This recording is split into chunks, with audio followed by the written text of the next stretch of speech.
We need to learn something from history, because I feel that if people of the United States at that moment, when George Bush got up before the microphone and said, you know, we must go to war, 9/11 took place, terrorist act took place, and therefore we must go to war against Afghanistan. Well, if people listening knew history, they would not immediately rush, as most Americans did at that point. 80% of Americans rushed to say yes, yes. Congress, of course, rushed to say yes, because that's the job of Congress, to say yes whenever the president wants to go to war. But if people knew some history, there would not be that rush to support a war. There would not be that acceptance of the idea, oh, we're going to war to fight terrorism.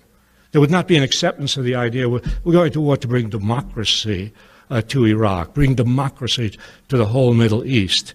Because if people knew some history, they would know of all those instances in the American past when presidents have come before the public and said, well, as President Polk did in 1846, we've got to go into Mexico to spread civilization to the Mexicans. Or as McKinley did in 1898, oh, we've got to go to Cuba to liberate the Cubans. We're always liberating somebody. But we went into Cuba and we liberated the Cubans. In fact, we did. We liberated the Cubans from Spain, but not from us.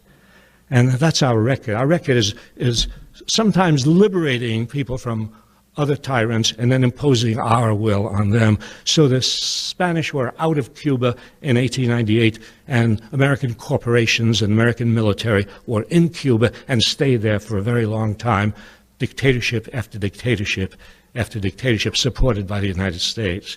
If people knew some of that history, if they knew the history of the American occupation of the Philippines, they would be very wary of an American occupation of Iraq.